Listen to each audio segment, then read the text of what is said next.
Well, I've been a journalist for about 25 years, and I was educated to lie, to betray, and not to tell the truth to the public. But seeing right now, within the last months, how far how the German and American media tries to bring war to the people in Europe, to bring war to Russia. This is a point of no return, and I'm going to stand up and say it is not right what I have done in the past, to manipulate people, to make propaganda against Russia, and it is not right what my colleagues do and have done in the past, because they are bribed to betray the people, not only in Germany, all over Europe. The reason writing this book was that I am very fearful of a new war in Europe, and I don't like to have this situation again, because war is never coming from itself. There is always people behind it to push for war. And this is not only politicians, this is journalists too. And I just have written in the book how we have betrayed in the past our readers just to push for war, and because I don't want this anymore. I'm fed up with this propaganda. We live in a banana republic and not in a democratic country where we have press freedom, where we have human rights. If you see the German media, especially my colleagues who day by day write against the Russians, who are in transatlantic organizations and who are supported by the United States to do so, well, people like me, I became an honorary citizen of the state of Oklahoma in the United States. Just why? Just because I write pro-American. I wrote pro-American. I was supported by the Central Intelligence Agency, by the CIA. Why? Because I should be pro-American. I'm fed up with it. I don't want to do it anymore. And so I've just written a book not to earn money. No, it will cause a lot of trouble for me, just to give the people in this country, in Germany, in Europe, and all over the world, just to give them a glimpse of a view what goes up behind the closed doors. Yes, there is many examples for that. If we go just back to history, if you go into the year 1988, if you go to your archives, you will find in March 1988 there was in Iraq, the Kurdish people have been gassed with poisoned gas. That is known all over the world. But in July 1988, they sent me to a town called Zubaydat, that is on the Iraqi-Iranian border. There was war. It was war between the Iranians and the Iraqis, and I was sent there to photograph how the Iranians have been gassed with poisoned gas, with German poisoned gas. You call it Lost and Zarine, mustard gas, made by Germany. They have been gassed, and I was there to make photographs how these people have been killed by poisoned gas from Germany. When I came back to Germany, there was just one small photo in a newspaper, in the Frankfurter Allgemeine, and there was one small article not writing how impressive, brutally, how unhuman, how terrible it was to kill decades after the end of the Second World War, people with German poisoned gas. So this was a situation I feel misused for having been there, and just to give a documentary what has been done, but not being allowed to cry out to the world what we have done behind closed doors. Up to today, it's not well known in the public that with German public gas, there have been hundreds or thousands of people gassed in this city of Zubaydat. Now you ask, what have I done for intelligence agencies? So please see, most of the journalists you see in foreign countries, they claim to be journalists, and they might be journalists, European or American journalists, but many of them, like me in the past, are so-called non-official cover. That's what the Americans call that. I have been a non-official cover. Non-official cover means what? It means you too work for an intelligence agency. You help them if they want you to help them, but they will never, when you are locked, or when they find out that you are not only a journalist but a spy too, they will never say, "Oh, this was one of our guys." They will not know you. That means non-official cover.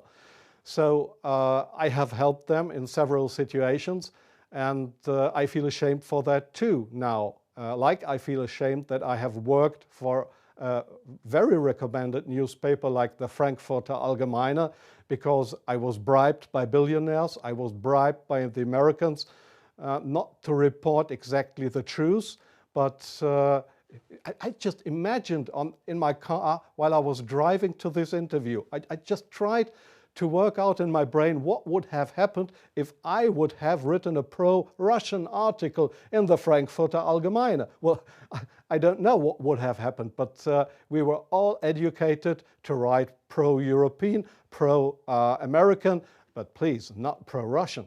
So I'm very sorry for that, but this is not what I understand for democracy and for press freedom. I'm very sorry for that.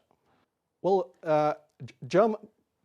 yes, I understand your question very well. Germany is still a kind of a colony of the United States. You see that in many points, like the majority of the Germans don't want to have nukes in our country, but we still have American nukes. So we are still a kind of a colony of the Americans.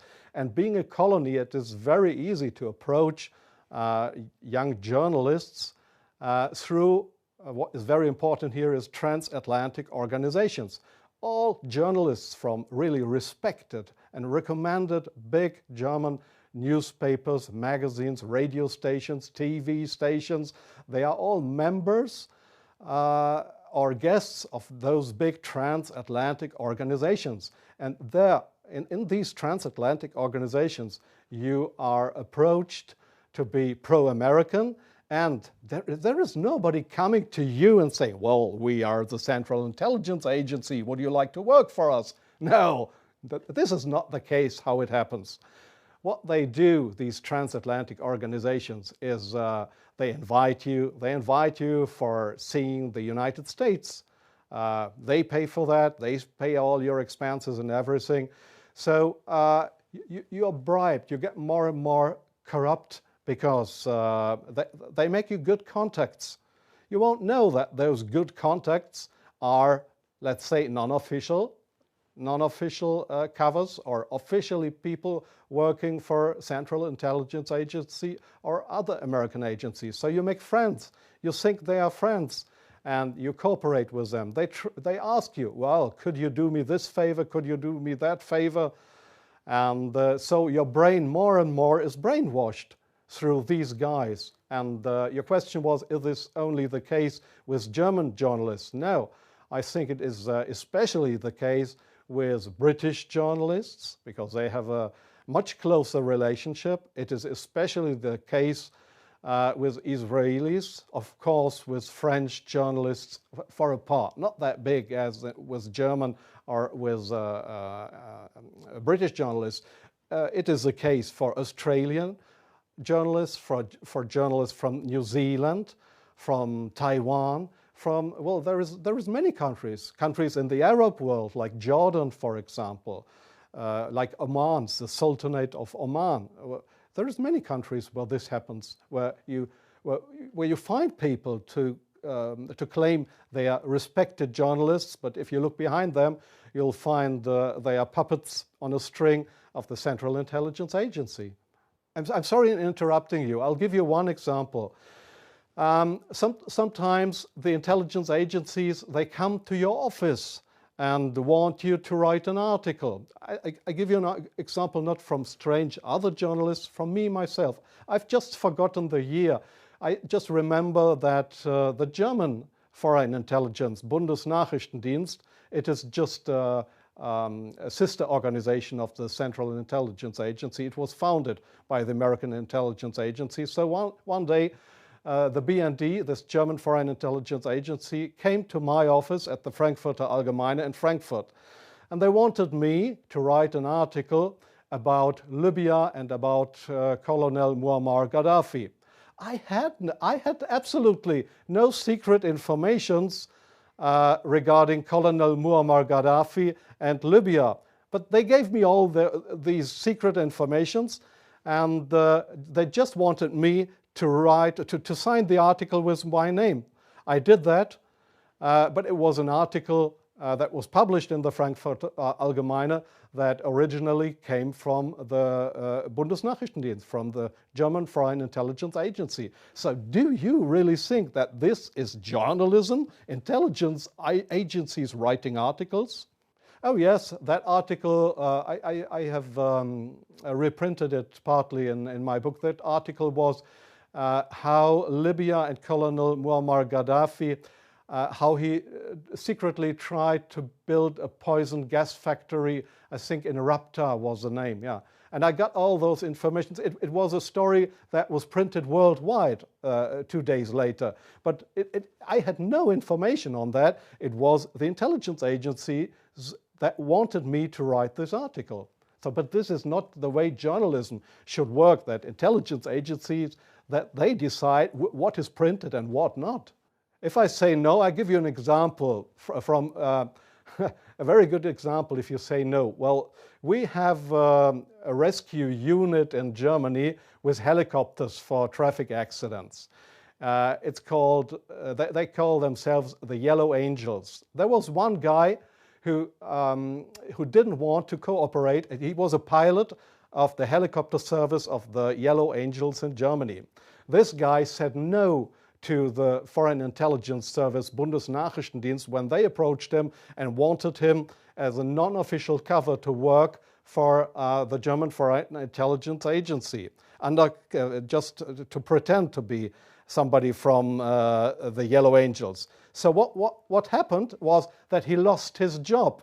And the court in Germany, the judge decided that they were right, because such a guy could not be trusted. He was kicked off his job because he didn't cooperate with the Foreign Intelligence Service. So I knew what would happen if I would not cooperate with intelligence services.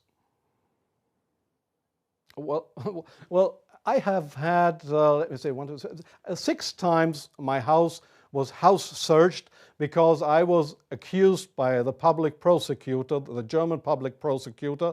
I was accused of leaking secrets of states. 6 times house searched. Well, they hoped that I wouldn't do that ever again. But I think it's worse that the truth will come out one day. The truth won't die. And I don't mind what will happen. I've had 3 heart attacks.